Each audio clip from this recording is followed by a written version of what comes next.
Hey everyone, welcome to today's video. We've been doing a lot of summer videos that focus on fragrances that remind us of being footloose, carefree, out in the sun, hanging out on the beach, poolside, on vacation, living our best summer lives. And those fragrances tend to be a little bit more on the flirty, happy, perhaps youthful side, fragrances that maybe people don't take seriously because they have tropical fruity aspects or they smell like sunblock and things like that. So I thought I would switch it up and talk about the opposite end of fragrances for summer, fragrances that can be taken very seriously, are super elegant, and are ready for a posh night out on the town at the most exclusive restaurant, that kind of deal. So all of these fragrances have a lot of body and oomph to them. They will be noticed in the crowd. They are luxurious experiences all the way from the packaging to the actual wearing feeling of the fragrance. So I'm actually going to start off with one that maybe isn't associated with luxury because it's made by a luggage company,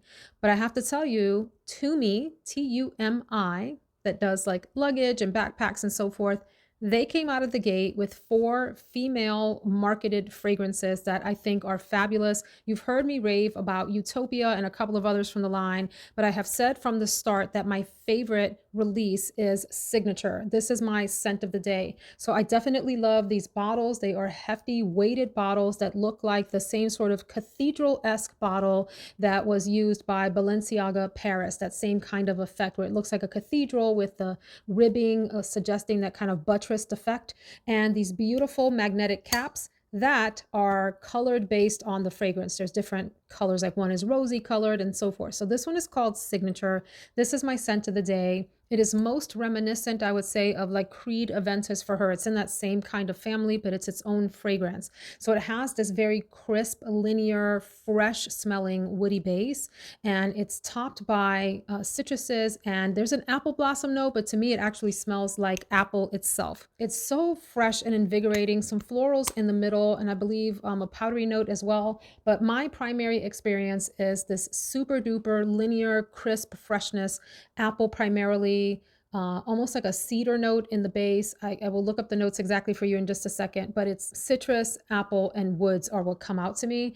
And it's just done so nicely, so freshly, so crisply, like your best pressed shirt. You starched it straight. You've got your fine summer linen pants on and your pressed shirt, and you're going out for a night on the town.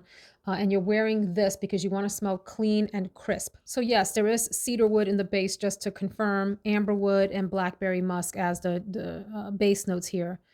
I think this is great. Maybe the best release from Signature. You do have to like that sort of DNA of Creed Aventus for her, that crisp, woody, citrusy, clean smell. Same kind of deal in here. That apple type of note sets this apart for me and makes this fabulous. Really all year round, and definitely shining in warmer months. Signature. Speaking of crisp, fresh cedar scents, this isn't a cedar scent, but it has a cedar note in it.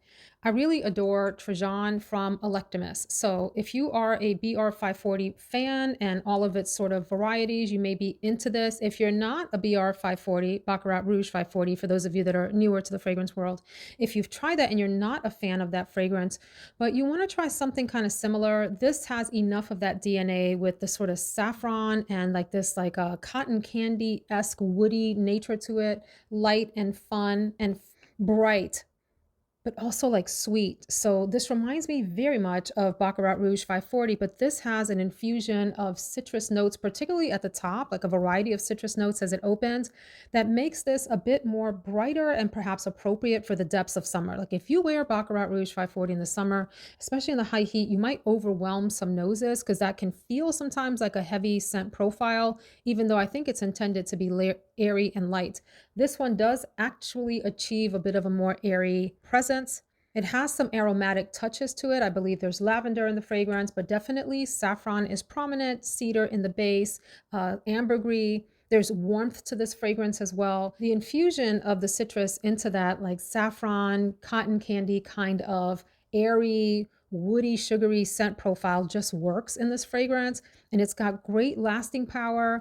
and projection and longevity, and is noticed and is now more affordable on the market. I think you can get this in like the mid 100s. I will link all of these fragrances down in the description box, and I'll also put them in the pinned comment.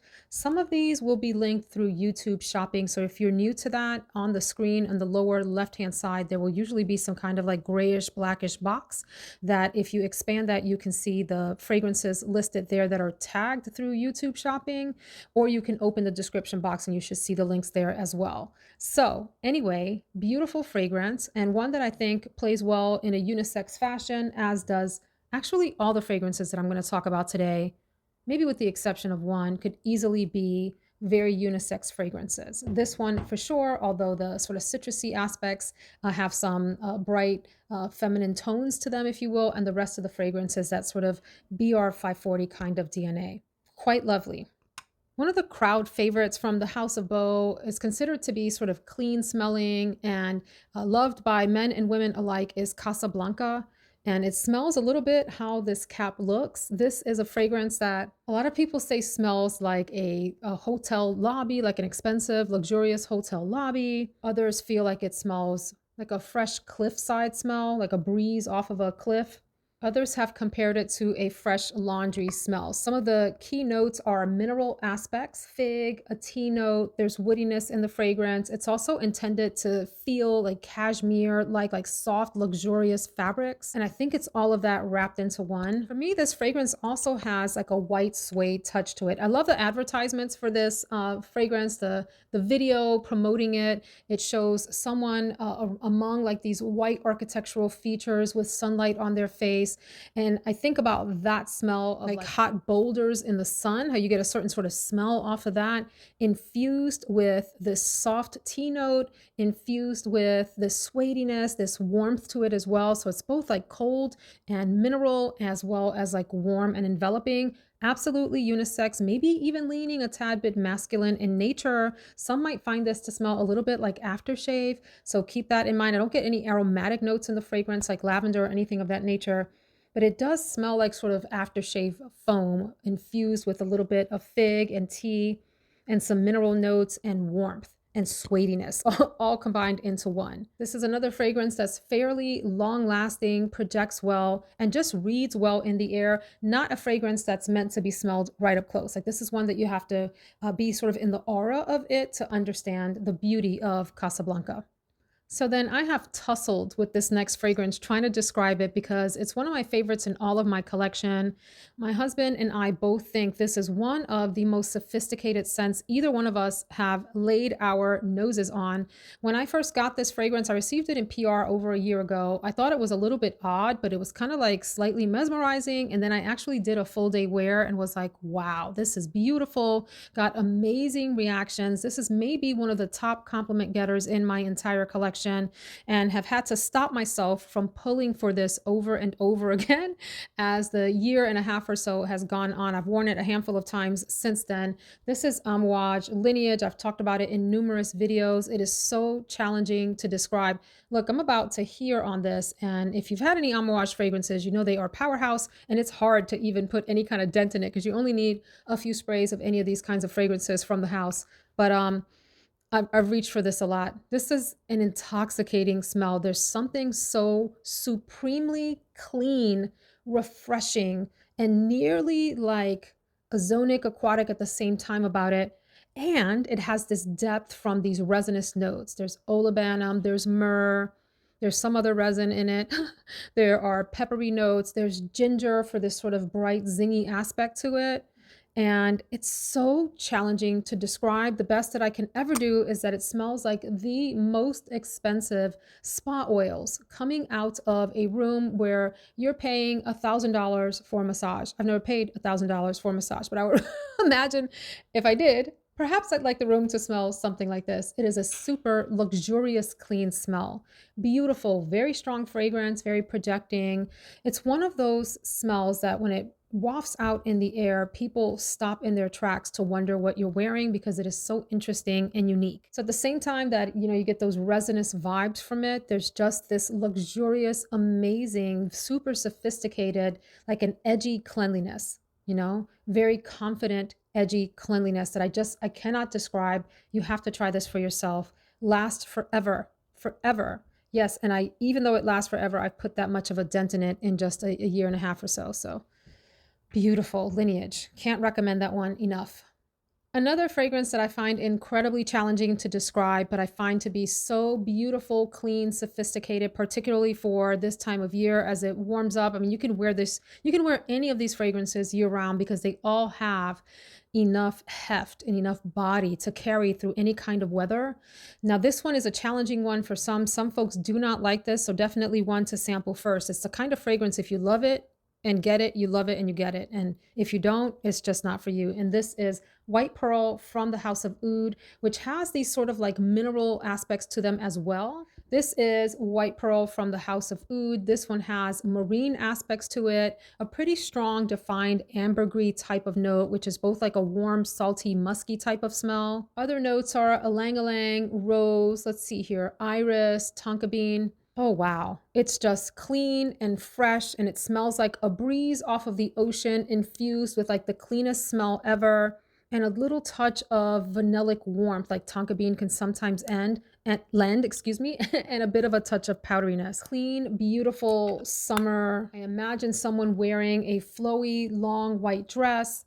Perhaps there's like the golden light sun of the late afternoon as you're going into early dinner time. The wind is blowing off of the ocean, and there's that nice sort of salty sea breeze air along with beautiful yellow florals, a little bit of powderiness, and perhaps like some laundry touches to it as well. It's another one that's super difficult to describe. I would highly suggest testing this out if you can, or if you know that you like marine aspects, like you're attracted to that kind of note. This marine note here, whatever's done here to give you that sort of like marine accord is mega sophisticated, like I've not smelled in any other marine fragrance before. White Pearl.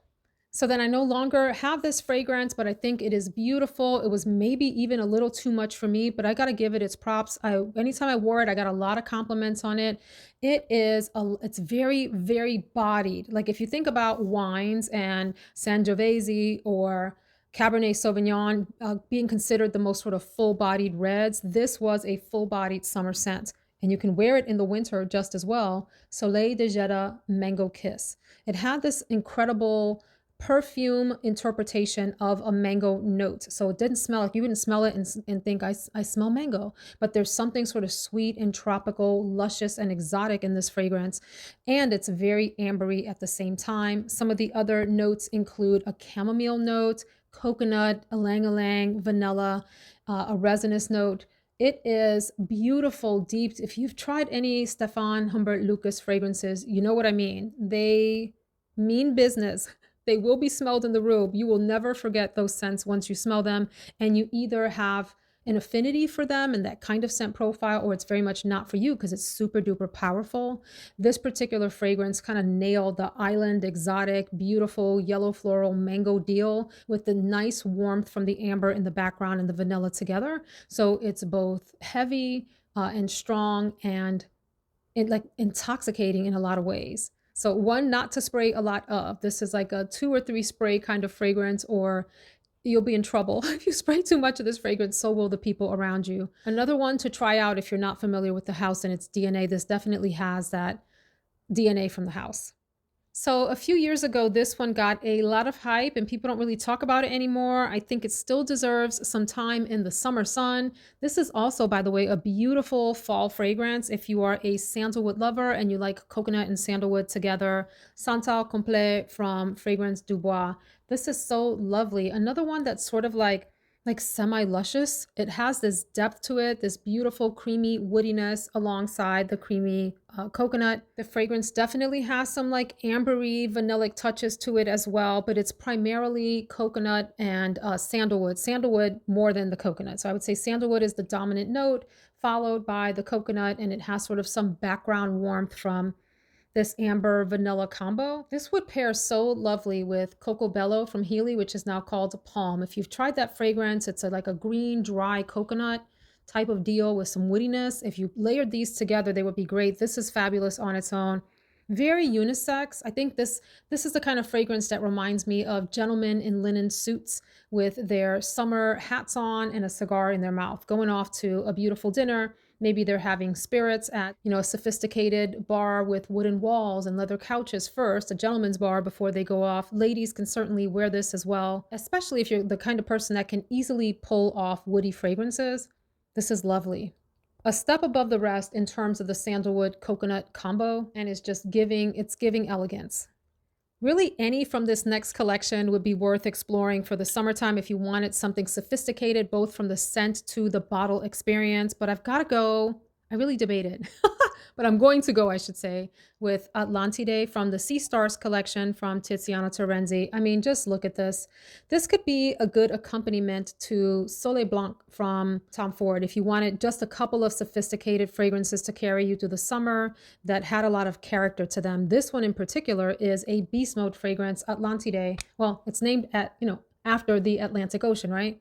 Perfumer is Paolo Terenzi. It's got sort of the classic Tiziana Terenzi base to it with a very creamy, nearly bubblegummy tuberose sitting on top. There's a beautiful, delicate greenness to this, like the most refined, almost like I talk about this smelling a little bit like the color emerald green, or rather reminding me of the color emerald green. There's something rather regal and like top tier, very, very top tier type of scent. Also fresh, like it manages to have both the heady nature of white florals in it with this sort of freshness, perhaps from a green aspect. I'm not quite sure.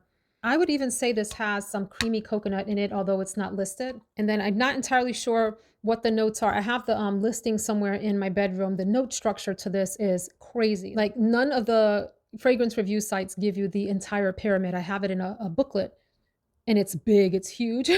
I feel like this has some kind of musky, creamy base to it, perhaps a tiny bit of woodiness, but the primary star here is the tuberose note, and it is in the creamiest, like an airy and creamy form altogether with a little bit of bubblegum nature to it. Mature and youthful at the same time, but the mature part of it is why it is in this lineup alongside a tiny bit of greenness, and there's yellow florals. Ylang is another primary note in the fragrance as well. Beautiful, creamy, dreamy, maybe one of my favorite tuberoses. It fights with Fracas from Robert Piguet for my #1 tuberose slot.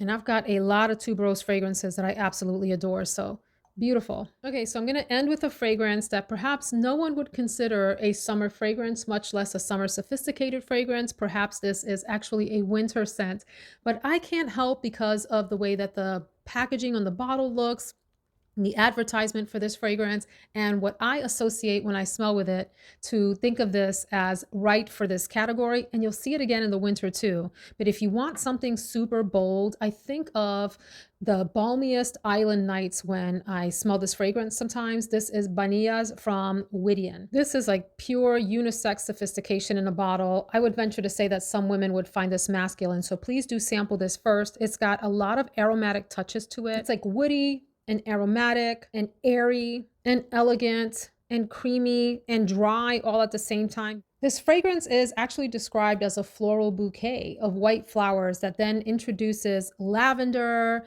There is sourness from citruses, the spices of patchouli and sandalwood, and a freshness. I do feel like this is both balmy and thick and like a luscious, aromatic, woody something or other with citrus. And it's also fresh and airy. Like there's this airy, almost saffron nature to it. I don't see saffron listed as a note, but if you have fragrances that have saffron, it has this kind of like interesting, like wispiness in the air to it that I think this fragrance has. Very unique and very interesting. It's like exotic aromatic.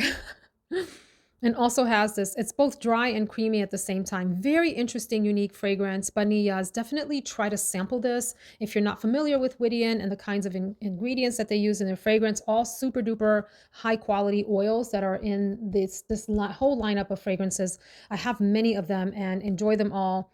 And you don't require a lot of this fragrance. A few spritzes will take you a long way. So again, what I picture with this fragrance is deep, dark, balmy, tropical nights. You want a powerhouse fragrance that's going to be noticed in like the dark corners of a sophisticated evening club, an exclusive club. You know, people are smoking cigars, they're having the finest spirits. It's low key. We're not talking about a oonch, oonch, oonch club with a DJ and people sweating and grinding on each other. Not that club. This is the sophisticated invite-only environment where BANIYAS will be worn. Okay, let me know what you think of this lineup and what else would you add to this list of like mega sophisticated, ultra luxe, summertime, evening, dinner, dress to impress kinds of fragrances for this time of year and for all year, because these are beautiful in any season. I hope you enjoyed this video. I'll see you in the next one. Take care, friends.